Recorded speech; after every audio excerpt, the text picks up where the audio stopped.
말씀은 성경에서 제일 많이 읽히는 구절,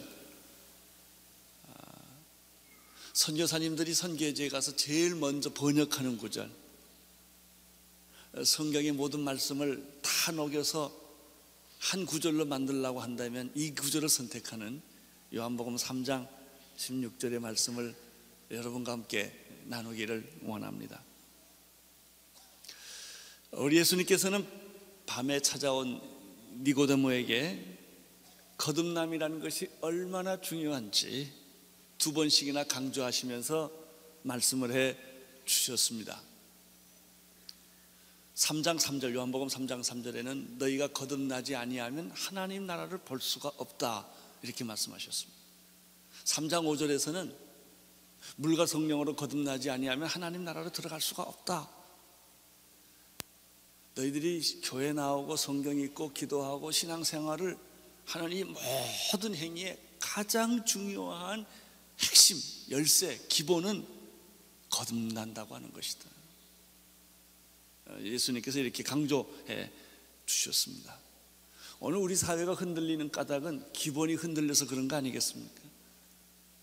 기초가 없이 세운 집은 화려할수록 위험합니다. 높이 질수록 위험합니다. 태풍이 불고 폭풍이 치고 비바람이 치면 무너지기 때문에 그렇습니다. 우리 사회를 여러 가지 진단하겠지만 기초가 부실한 공사와 같은 나라입니다. 그래서 고층 빌딩을 질수록 불안하고 조직이 생기고 사회가 팽창할수록 우리는 걱정스러운 것이 너무 기반이 약하기 때문에 그렇습니다. 어떻게 기초를 튼튼하게 다시 세우느냐 하는 숙제가 있습니다. 마찬가지입니다. 신앙생활에 기본, 기초가 있다면 무엇이겠습니까? 거듭난다고 하는 것이죠. 이 거듭난다고 하는 기초를 세우지 않고 여러분이 종교적인 선행을 베풀고 도덕적인 삶을 살고 그리고 여러분들이 율법적인 모든 행위를 하면 할수록 불안해지는 것입니다. 진정한 거듭남이란 무엇일까? 예수님이 우리에게 이렇게 말했습니다. 물과 성령으로 거듭나는 것이다. 육체로 거듭나는 것은 거듭나는 것이 아니다. 인간적인 방법으로, 종교적인 행위로, 세상적인 방법으로 만약 여러분이 거듭났다고 생각한다면 그것은 가짜다. 비슷하다고 그러면 괜찮겠습니다. 그런데 가짜라 그러면 겁이 납니다. 육으로 난 것은 육이요 성령으로 난 것은 영이니 내가 내게 거듭나야 하겠다는 말을 기이 여기지 말라. 예수님은 이렇게 말씀하셨습니다. 그러면 정말 내가 거듭나는 것이 진짜인가? 진짜인가? 어떻게 하는 것이 정말 거듭난 것인가? 철저히 말씀으로 거듭나는 것이 진짜 거듭난 겁니다. 물로 거듭나는 것이죠. 하나님의 말씀은 칼입니다. 하나님 말씀은 살아있고 운동력이 있어 좌우에 날쌘 어떤 검보다 예리하여 우리의 영과 혼과 관절을 찔러 쪼갭니다. 여러분이 만약 설교를 들었거나 말씀을 읽었을 때 그것이 여러분을 찌르지 않는다면, 그것이 하나의 도덕적 교훈에 불과하고 내 지식을 더하는 것에 불과하다면, 수양에 불과하다면 그건 하나님 말씀 아닙니다. 하나님의 말씀은 칼입니다. 검이에요. 그래서 혼돈되어 있는 것을 날카롭게 쪼개는 것입니다. 분리하는 거예요. 세상적인 것과 영적인 것, 하나님의 것과 인간적인 것들을 우리는 다 섞어서 살고 있는 거예요. 말씀이 들어오면 그거는 칼이 되는 것입니다. 말씀은 불이 됩니다. 예레미야 선지자는요, 이 말씀은 방망이가 된다고 그랬어요. 그래서 이 방망이를 내려치듯이 내 영혼을 내려치는 것입니다. 하나님의 말씀은 거울이 돼서 내 자신을 돌이켜보게 합니다. 하나님의 말씀은 등불입니다. 하나님의 말씀은 빛입니다. 그래서 이 말씀이 설교를 통해서 들어오던, 성경 공부를 통해서 들어오던, 여러분들이 하나님 말씀을 개인적으로 읽던 이 말씀이 내게 들어오면 내 영혼을 송두리째 변화시키는 것이 하나님의 말씀입니다. 그 말씀을 통하여 내가 거듭나는 것입니다. 말씀은 썩어지지 않는 씨입니다.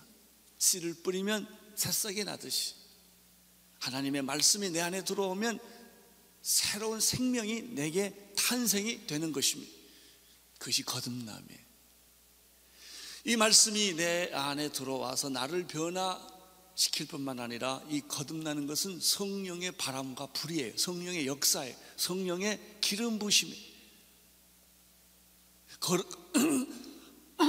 거룩한 영, 하나님의 영, 진리의 영, 이 그리스도의 영. 로마서에서는 그리스도의 영이 없으면 그리스도의 사람이 아니라고 그랬죠. 우리는 보통 내 지식과 내 정신 세계를 가지고 보통 살아갑니다. 그것이 아니고 내 안에 있는 영이 아니라 그리스도의 영이 내 안에 들어올 때 나는 거듭나게 되는 것이죠. 따라서 여러분이 예수 믿고 거듭났다는 것은 반드시 두 가지로 확인해야 돼요. 그것이 말씀으로 이루어진 것인가, 두 번째 성령으로 여러분이 거듭난 것인가. 성령님은 연약하고 부족하고 미숙한 우리들을 완성시킵니다. 처음에는 미숙하고 불완전하지만 그 말씀과 성령이 우리 안에 들어오면 우리의 믿음을 성숙하게 만들고 왕숙하게 만들어 주시는 것입니다. 이것은 마치 한 여성이 나이가 차서 결혼하게 되면 남자의 씨를 받게 됩니다. 그러면 임신을 하게 됩니다. 이것은 아주 신비스러운 경험이지요. 처녀 때는 전혀 상상할 수 없는 일이 여자의 몸에서 일어나는 것입니다. 처음에는 임신이 됐는지 안 됐는지 잘 모르지만 그러나 곧 확인하게 되고 몸 안에 변화가 오기 시작합니다. 입맛부터 달라지기 시작하고 감정이 달라지고 육체가 달라지기 시작하죠. 근데 임신이 되면 막을 방법이 없습니다. 처음에는 배를 아무리 수건으로 동로 매어 산다 하더라도 그거 다 잠깐 얘기지요. 나중에 커지게 되면 어떻게 주체할 방법이 없습니다. 되게 보니까 임신 6개월, 7개월 가면 아예 내놓고 살더라고요. 이렇게 감출 생각을 아예 하지도 않고요. 얼굴에 뭐가 생기기 시작하고 몸에 변화가 오기 시작하더라고요. 여러분 이게 뭔지 아세요? 생명이라는 것이 인간의 육신의 생명도 한 여자의 몸에서 잉태하기 시작했을 때는 막을 방법이 없다는 거예요. 생명이라는 것은 성장하지 않으면 죽은 겁니다. 그거는 만약에 임신을 했는데 2년 3년 갔다, 그건 죽은 겁니다. 여러분 육신의 생명도 그렇거든. 영적인 생명이 만약에 내 안에 잉태했다고 한다면 이게 거듭난 건데요. 이게 영혼의 생명이 내 안에 잉태했다면은 처음에는 별로 변화가 없을지 몰라요. 그러나 1년, 2년, 3년이 지나가면 내 안에 있는 영적인 생명은 성장하고 발전하고 나중에 이것이 해산이 되는 거예요. 여러분 잘 기억하십시오. 예수 믿은 지 10년 돼도 변화가 없다는 것은 당신의 거듭남이 가짜라는 증거. 그래서 무섭고 두려운 겁니다. 교회 나온 것으로 중요한 게 아닙니다. 정말 내 안에 거듭났다면, 예수님의 생명이 내 안에 정말 들어왔다면 나는 변할 수밖에 없는 거예요. 원하든 원하지 않든 내가 변하는 것이 아니라 내 안에 계신 이 생명이, 예수의 생명이 자라나는 거거든요. 변하는 거거든요. 성장하는 거거든요. 그분이 말하고 그분이 보고 그분이 듣고 그분의 나의 사고방식과 생활 양식을 송두리째 바꿔버리는 것이죠. 만약 이것이 안 바꿔졌다면 여러분은 죄송합니다, 거듭나지 않은 거예요. 그냥 거듭난 척하고 교회를 다닌 것에 불과하다 말이죠.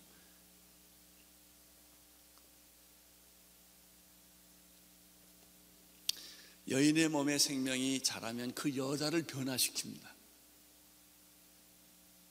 예수님이 내 안에 들어오면 예수님은 나를 변화시킵니다. 어떤 분은요, 예수님을 변화시키는 사람이 있더라고요. 내가 하도 안 변하니까. 그러면 거듭남의 실체란 뭐냐? 물과 성령으로 거듭나는 것인데, 거듭남의 실체는 새 생명입니다. 남자의 씨가 여자의 몸에 들어와서 만나서 생명체가, 새로운 생명체가 자라듯이 내 안에 예수 그리스도의 생명이 들어와서 접촉이 되면, 수정이 되면 내 안에 이 예수의 생명체가 자라는 것입니다. 거듭날의 핵심, 본질은 생명입니다. 생명체입니다. 여러분, 오늘 아침 혹시 결혼을 잡수시고 오신 분이 계실지 모르겠습니다. 결혼이라고 다 결혼이 아닙니다. 암탉이 혼자 난 결혼은 무정란입니다. 수탉의 씨를 받고 만든 결혼은 유정란입니다. 겉으로 봐서 모릅니다. 깨도 모르고요, 스크램블 해 먹어도 모르고요, 삶아도 모르고, 영양가 분석해도 전혀 분별할 수가 없습니다. 맛을 봐도 모릅니다. 유정란과 무정란은 겉으로 보면 다 똑같이 보입니다. 그러나 부학이나 어미 날개 밑에 들어가서 20일이 지나면 결정적으로 차이가 생깁니다. 한 결안에서는 생명이 나옵니다. 삐약하고 병아리가 나오고요, 한 결안은 썩어버립니다. 우리 다 같이 사람처럼 보이지만은 예수의 생명이 수정된 사람이 있고 예수의 생명이 수정되지 않는 사람이 있습니다. 우리가 60평생 80평생 살 때는 전혀 모릅니다. 그러나 한 사람에게는 생명이 있고 한 사람에게는 생명이 없습니다. 예수를 믿지 않는 사람들은 이런 말을 해야 무슨 소리인지 전혀 알아듣지를 못합니다. 나는 여러분에게 이 아침 시간에 질문합니다. 여러분은 예수의 생명이 여러분 안에 있습니까? 로마서 8장 1절에 보면 이런 말씀이, 2절에 보면 이런 말씀이 있죠. 이는 그리스도 예수 안에 있는 생명의 성령의 법이 죄와 사망의 법에서 너를 해방하였음이니라. 이제 그리스도 예수 안에 있는 자에게는 결코 정죄함이 없나니 예수 그리스도 안에 있는 생명의 성령의 법이. 그냥 예수님 안에는 무엇이 있습니까? 생명의 성령의 법이, 씨가 있다는 겁니다. 예수의 특징은 뭡니까? 하나님의 생명이, 하나님이신 그분이 그 안에 생명이 있다는 것이죠. 예수 그리스도를 믿으면 무슨 일이 생깁니까? 예수의 생명이 내게 접붙임을 받아서 수정이 된다는 걸 의미해요. 그러니까 예수를 믿고도 수정이 안 된 사람이 있고요, 믿어서 진짜 수정이 된 사람, 예수의 생명이 내 안에 들어온 사람이 있어요. 이 차이는 엄청난 차이라고 하는 거예요. 예수님 안에 생명의 성령의 법이 우리 안에 있는 어둠의 세력, 죄와 사망의 법에서 너를 해방하였습니다. 이게 거듭남이에요. 거듭남이라는 것은 예수의 생명이 내게 접붙여져서 껍데기를 다 빼버리고 다시 새로운 생명이 내 안에서 자라나고 있는 이 새로운 생명체, 이것이 거듭남이에요. 이게 기독교인이에요. 이게 거듭났다는 거예요. 이것이 구원받았다는 것이죠. 구원받은 사람의 특징은 무엇입니까? 거듭남이에요. 하나님의 사람의 특징은 무엇입니까? 거듭남이에요. 영의 사람의 특징은 무엇입니까? 거듭남이에요. 거듭남. 다시 말하면 내 안에 예수의 생명이 접붙여져서 여자가 임신하여 잉태하듯이 내 안에 예수의 생명이 자라나는 거예요. 자라나. 생명의 특징은 성장입니다. 성장하지 않는 생명은 죽은 것입니다. 나는 여러분 안에 예수님의 생명이 날마다 성장하고 있을 줄로 믿습니다. 우리가 밥을 먹고 우리가 물을 마시듯이, 그래서 내 육신이 건강해지죠. 공기를 마시듯이 내 안에 이 예수의 생명이 성장하는 게 뭐예요? 말씀을 먹고 기도를 먹고 이런 것을 통해서 내 안에 있는 예수의 생명이 더욱더욱 풍성해지는 것이죠. 강해지는 것이죠. 연약한 그리스도인이 있고 강한 그리스도인이 있는 것입니다. 요한복음 1장 4절에 우리가 기억해야 될 아주 좋은 말씀이 있습니다. 그 안에 생명이 있었으니. 예수의 특징이 뭐냐? 예수 안에 있는 생명이라는 것입니다. 생명. 나는 오늘 여러분이 생명에 눈을 뜰 수 있게 되기를 축원합니다. 예수님을 그냥 믿는다, 그분의 말이 멋있다, 도덕적 삶이 높다, 윤리적 수준이 높다, 이게 아닙니다. 예수 안에 있는 생명, 그것이 중요한 거예요. 어떤 사람은요, 기독교 윤리실천 운동을 하는 게 있습니다. 중요하고 좋은 일입니다만 본질이 아니에요. 기독교는 윤리실천 운동하는 것이 아니라 생명 운동을 하는 것입니다. 윤리가 아닙니다. 생명이 있으면 윤리가 있는 것이지, 윤리가 있다고 생명이 생기는 것이 아니라는 것이죠. 그 안에 생명이 있었으니 이 생명은 사람들의 빛이라. 생명을 정말 가지고 있는 사람은, 사랑이 많은 사람은 사랑을 나누어 주게 되어 있습니다. 왜 당신이 남에게 사랑을 나누어 주지 못하는가? 사랑을 받은 일이 없으니까. 지식이 있다고 사랑하지 않습니다. 돈이 있다고 사랑하지 않습니다. 여러분이 건강하다고 남을 사랑하는 것이 아닙니다. 내 안에 사랑이 흘러넘칠 때 그 사랑은 남에게 전달되는 것이죠. 생명이 있어야 생명은 남에게 전달되는 것이죠.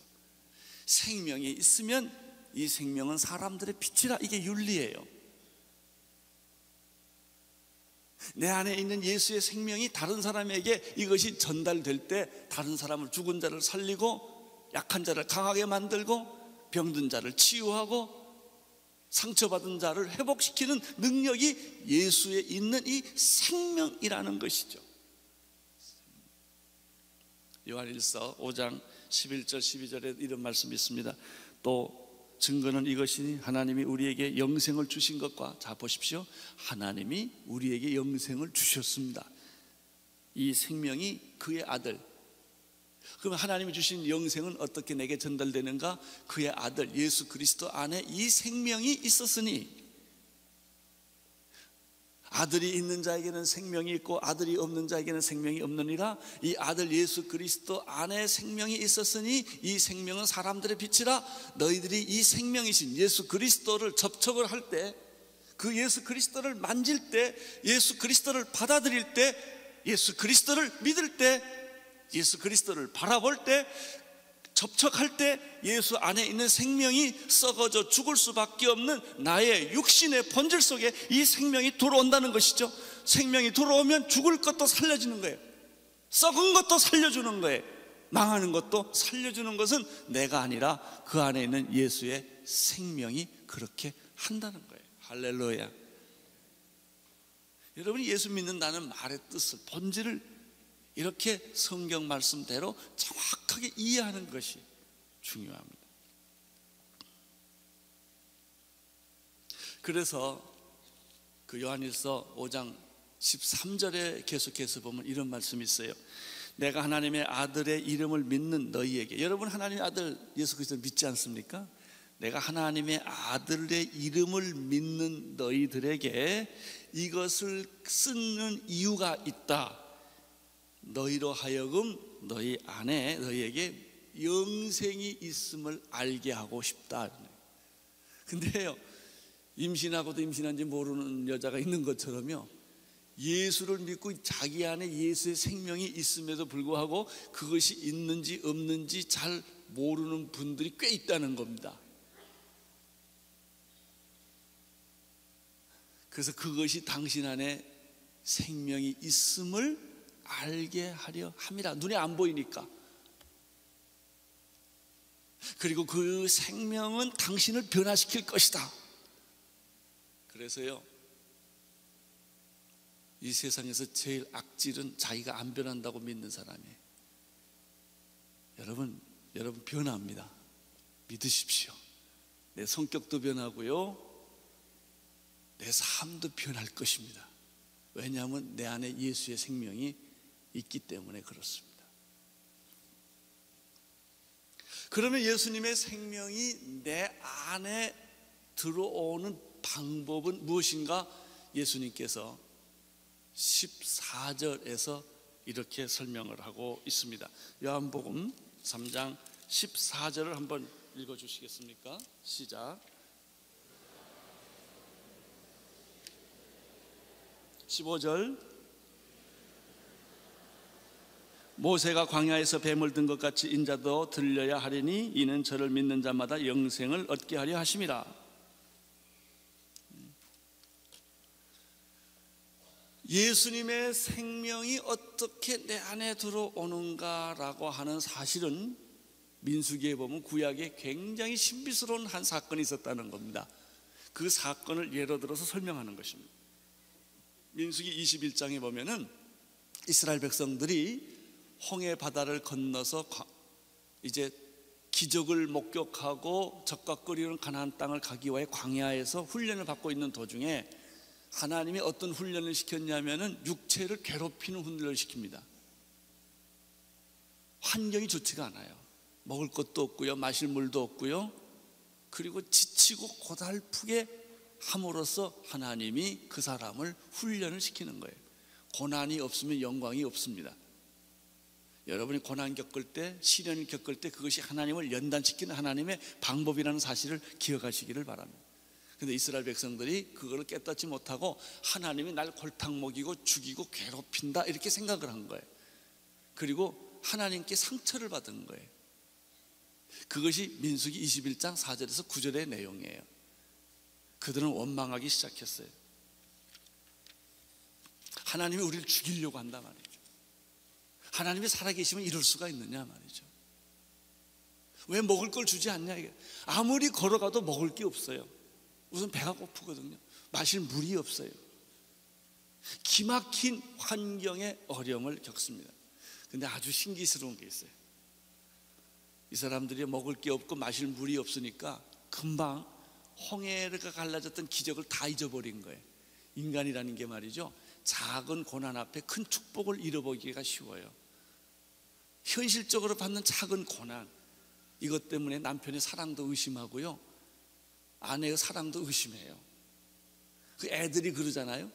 애들이 뭘 힘들면 부모님이 자기를 얼마나 사랑하는 거 다 까먹고 막 대들잖아요. 인간이 똑같아요. 바로 얼마 전에 홍해를 가르고 기적같이 이스라엘 백성을 하나님의 불기둥과 구름기둥을 보내가지고 그 축복해줬던 것은 다 까맣게 잊어버리고 하나님이 연단하고 훈련시키는 이 과정에서 그들은 상처를 받은 거예요. 하나님이 날 죽이려고 그러나 보다. 애굽에서 나를 끌어내려서 광야로 오게 한 것은 나를 죽이려고 그러나 보다. 이렇게 오해를 하고 원망하고 불평하고 모세와 하나님 앞에 대들기 시작을 한 겁니다. 그래서 하나님이 이스라엘 백성들에게 손 좀 봐야 되겠다고 그래가지고 불뱀을 보냅니다. 독사에 다 물립니다. 그때야 이스라엘 백성들이 정신을 차립니다. 우리가 굉장히 교만했구나, 우리가 불신앙에 빠졌구나, 하나님을 의지하고 신뢰하지 못하고 하나님의 연단을 이기지 못하고 하나님께 상처받았다고 소리 지르고 모세와 하나님께 원망을 했구나. 그리고 그들이 빨리 잘못을 깨달았어요. 그래도 참 잘못을 깨닫는 게 얼마나 귀합니까? 그리고 빨리 모세한테 찾아가서 이렇게 말합니다. 우리가 잘못했으니 하나님께 중보기도해서 우리를 살려주십시오 라고 간청을 합니다. 그 내용이에요. 그런데 말이죠, 하나님이 이란 이스라엘 백성의 요구에 아주 이상스러운 신비스러운 방법으로 응답을 합니다. 내가 고쳐주겠는데, 불뱀에 밀려서 다 지금 죽게 돼 있는 사람들에게 이렇게 대답을 주는 것입니다. 장대를 높이 드는데 그 위에 구리로 만든 뱀을 달아라. 그 구리뱀을 높이 장대 위에 있는 구리뱀을 바라보는 사람은 다 살리라. 아주 특이한 방법을 주셨습니다. 왜 이런 이해되지 않는, 상식에 맞지 않는 이런 방법을 하나님이 이스라엘 백성에게 주셨을까요? 비밀이 있습니다. 먼 훗날에 이런 사건이 있다. 온 인류의 죄를 위하여 예수 그리스도께서 십자가 위에 처절하게 죽게 될 것이다. 피를 흘리고 살을 찢기고 조롱을 당하고 그는 죽을 것이다. 십자가 위에 높이 달려 죽으신 그 예수 그리스도를 누구든지 바라보는 자는 구원을 얻을 것이다 라고 하는 구원의 비밀을 가르쳐 주기 위하여 이스라엘 백성들에게 구약에서 이것을 샘플로 보여주었던 것이죠. 누구든지 장대에 높이 달려있는 구리뱀을 보는 사람들은 그 불뱀의 독에서부터 다 풀려날 것이다. 이것은 말이죠, 인간의 이성과 상식과 경험에 안 맞는 얘기라는 거예요. 미친 사람의 소리처럼 들린단 말이죠. 그래서 이 접근을 이해를 못하는 거예요. 그런데 이것을 뒤집으면, 그렇지만 누구든지 이것을 믿으면 불뱀에서 자유함을 받으리라. 그리고 실제로 그렇게 구리뱀을 바라본 사람은 다 살아났다는 구약의 증거입니다. 사실이 여기 있어요. 이걸 예수님이 끄집어낸 거예요. 이 설명을 하는 겁니다. 자, 14절 다시 보십시오. 시작. 모세가 광야에서 뭘 들었죠?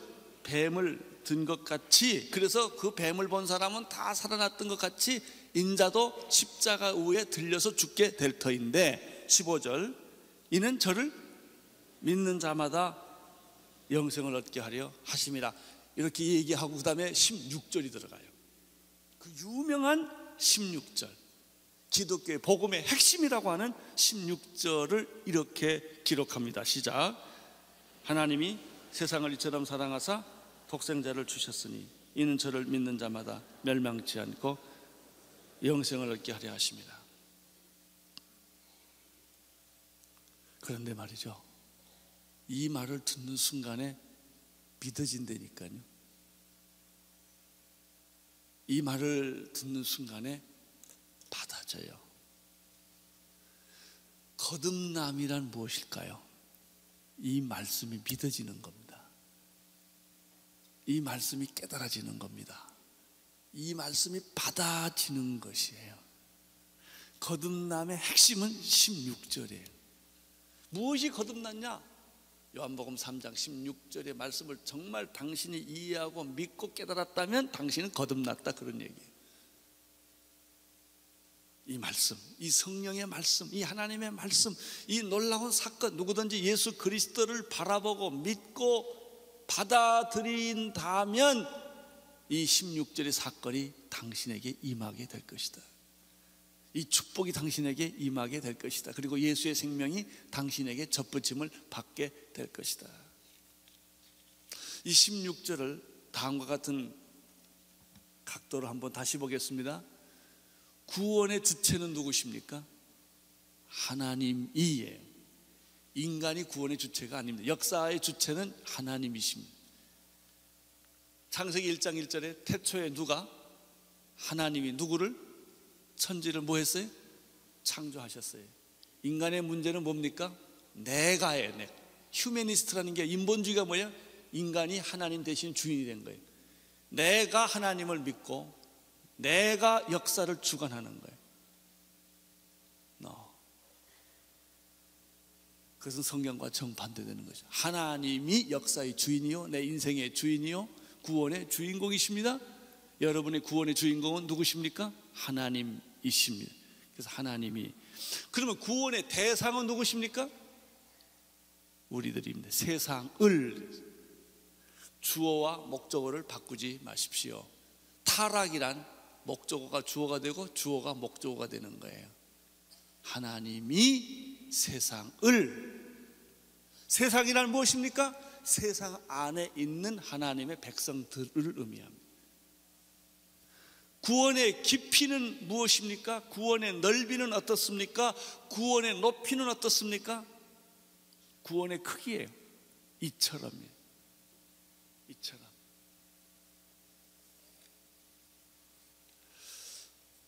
How much do you love me? 그 어떤 그 그림에 그런 게 있더라고요. 예수님이 십자가 못 벗겨 돌아간 사진 넣고 거기다 그렇게 써놨어요.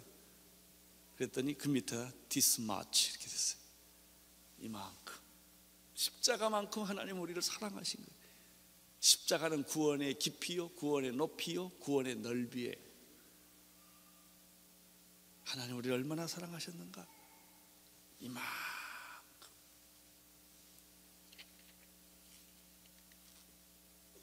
구원의 동기는 뭘까요? 사랑. 하나님이 세상을 이처럼 사랑하사 이렇게 됐는데 그 사랑하사는 과거형이에요. 이미 사랑하신 거예요. 하나님 우리를 사랑하셨습니다. 그 사랑은 어떤 사랑입니까? 조건 없는 사랑입니다. 그 사랑은 어떤 사랑입니까? 희생하는 사랑입니다. 그 사랑은 어떤 사랑입니까? 자기 아들 독생자를 십자가에 못 박혀 죽이기까지 하신 사랑입니다.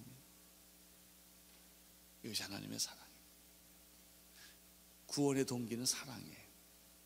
구원의 대상은 당신입니다.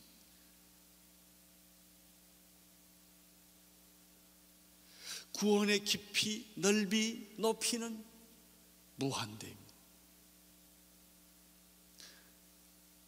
그럼 구원의 방법은 무엇입니까? 하나님 편에서 방법이 있고 사람 편에서의 방법이 있습니다. 하나님의 방법은 독생자 예수 그리스도를 세상에 보내주는 것이 구원의 하나님의 방법입니다.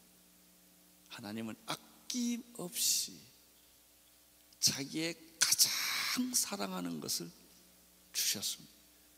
독생자를 주시는 것은 하나님의 구원의 방법이었습니다. 그러면 그 하나님의 무한대한 영원한 조건 없는 그 사랑을 내가 받는 방법은 무엇입니까? 믿음입니다. 아무리 하나님이 그 사랑을 내게 베풀어 주었어도 내가 그것을 받아들이고 믿지 아니하면 소용이 없는 것입니다. 여러분, 제가 지난주에도 말씀드렸지만 내가 미국 갈 때요, 비행기를 타면 되는 거지 비행기 안에서 뛸 필요가 없어요. 비행기 안에 무게를 좀 비행기가 무거울까 봐 말이죠, 비행기를 좀 도와준다고 해서 비행기 안에서 짐 들고 있을 필요가 하나도 없다니까요. 짐 드나 거기 노나 마찬가지예요.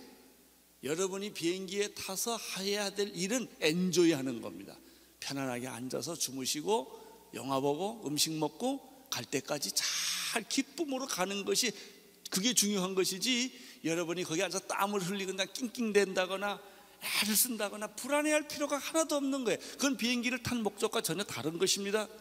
우리 구원이 그런 것입니다. 내가 구원받았다고 예수를 위해서 내가 뭘 하는 게 아니에요. 내가 십자가 지는 것도 아니요, 그분이 나를 이미 사랑하셨고 구원의 대가는 이미 다 치루었고, 하나님이 내게 원하는 것은 구원을 엔조이 하라는 거예요. 그리고 내가 너에게 약속한 모든 축복을 누리려는 거예요. 건강하라는 거예요. 남을 사랑하라는 거예요. 인생을 멋지게 살라는 거예요. 남을 축복하라는 거예요. 할렐루야. 이게 구원의 삶이에요. 여러분, 우리 교회가 해야 될 가장 중요한 건 천국 가기 전까지 이 세상 변화시키는 거예요. 이 축복을 세상에 나누어주고 영향력을 주고, 우리 그리스도인들이 세상에 앞장서서 좋은 세상 만드는 그 주체가 교회요, 그리스도이 돼야 된다는 얘기예요. 뜻이 하늘에서 이루어진 것처럼 이 땅에서도 이루어질지어다. 할렐루야. 이런 겁니다. 하나님의 구원의 방법은 독생자 아들을 주시는 것이요, 나의 구원의 방법은 믿음이에요. 누구든지 저를 뭐하는 자마다, 믿는 자마다, 조건인 흑인이냐 백인이냐 동양인이냐 지식인이냐 무식한 사람이냐 부자냐 가난한 사람들이냐, 이것은 조건이 아니에요. 누구든지 조건이 있다면 믿느냐 안 믿느냐의 차이. 잘 보세요. 아느냐 모르느냐의 차이가 아니라니까요. 당신 예수를 믿소 이렇게 말하지, 당신 예수를 아시오 이렇게 말하지 않아요. 안다고 구원이 오는 것이 아니고 믿어야 접촉이 되는 거예요. 왜? 하나님의 지식은 너무나 크기 때문에 인간의 지식으로는 하나님을 다 알 수가 없어요. 여러분, 절대 하나님 다 알라고 그러지 마세요. 여러분이 하나님을 다 알면 여러분이 누가 돼요? 하나님이지. 그렇게 오만스러운 말이에요. 그게 내가 이해해야 믿는다? 아니, 어떻게 여러분의 지식과 경험으로 하나님을 다 이해하고 하나님을 다 알 수가 있겠어요? 하나님이 보여주신 것만큼 보고 알게 하는 것만큼 알 뿐이지 개가 어떻게 인간을 다 이해합니까? 내가 이해해야만 하나님이 계시다고 어떻게 말할 수가 있어요? 그래서 믿는 거예요. 믿는 그분께 예배하고 경배하고 찬양하는 것이지 하나님은 내 종이 아니라니까요. 그래서 구원의 방법은 뭐예요? 믿음이에요. 겸손하게 무릎 꿇고 그분께 경배하고 찬양하고 신뢰하는 것입니다. 이 구원의 방법이에요. 하나님의 구원의 방법은 독생자를 보내신 것이요, 나의 구원의 방법은 그분을 믿는 거예요. 결과는 무엇입니까? 두 가지가 있어요. 소극적인 결과는 멸망시키지 않을 것이다. 적극적인 결과는 영생을 얻게 될 것이다. 할렐루야. 이것이 구원의 요점입니다. 요체예요. 만약 당신이 이 사실을 받아들이고 믿으신다면 거듭남은 이미 당신 안에서 이루어졌다. 할렐루야. 그거예요. 요한복음 1장 12절 말씀 기억하십니까? 영접하는 자 곧 그 이름을 믿는 자들에게는 하나님의 자녀가 되는 권세를 주셨느니, 거기 두 가지 파트가 있어요. His 파트가 있고 하나님 파트가 있고요, Our 파트, 내 파트가 있어요. 내 파트는 뭐예요? 누구든지 예수 그리스도를 뭐하면 그의 이름을 믿으면, 이건 내 파트예요. 하나님의 자녀가 되는 권세를 주는 건 누구 파트예요? 하나님 파트예요. 당신이 거듭났냐 안 거듭났느냐, 당신이 구원 받았느냐 안 받았느냐는 어떻게 말해야 되냐? 요한복음 1장 12절에 의하면 나는 뭐 했습니까? 거듭났습니까? 당신 예수 믿겠다고 한 거 사실입니까? 다 잘은 모르지만 나 그래요. 믿습니다. 그 아들을 내가 믿습니다.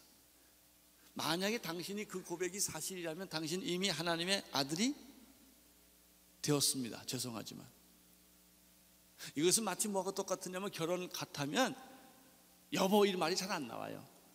자기 이렇게 되지, 당신 이런 말은 애 낳고 한참 살다 보면 그 말이 자연스러운 거예요.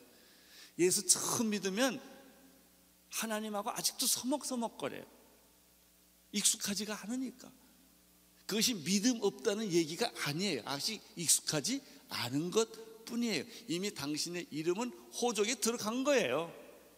당신은 하나님의 자녀가 이미 되었습니다. 당신은 이미 거듭났습니다. 할렐루야. 그것을 당신의 입으로 확인하라는 것이죠. 이 근거에 의해서 능력은 나타나는 거예요. 저는요, 결혼했거든요. 누가 나한테 물어보면 나 결혼했다고 분명히 말해요. 왜요? 결혼했으니까. 근데 내가 결혼했는지 안 했는지 확실히 잘 모르겠다 이렇게 말한다면 저는 굉장히 사기꾼일 거예요. 그렇지 않겠습니까? 여러분은 거듭나셨습니까? 그거를 확인하세요. 여러분 구원을 받으셨습니까? 예. 이거 기초, 이게 중요한 뿌리입니다.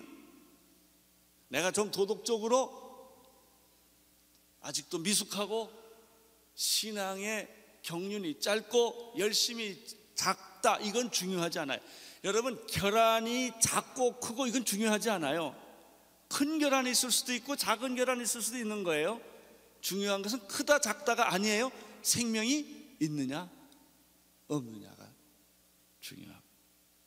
하나님은 여러분을 사랑하셨습니다. 독생자를 주셨습니다. 누구든지 저를 믿으면 멸망치 않고 영생을 얻습니다. 오늘 이 구원의 출발을 분명하게 하십시오. 확인하십시오. 그리고 여러분 결혼한 사람은 딴 여자 보면 안 됩니다. 결혼한 여자는 딴 남자 보면 안 돼요. 내가 결혼했으니까. 이게 중요한 기초라는 거예요. 이게 방황이란 말이죠. 시작은 있고 끝이 없는 게 방황이에요. 사랑하는 성도 여러분, 구원의 기초를 분명하게 하십시오. 거듭났습니다.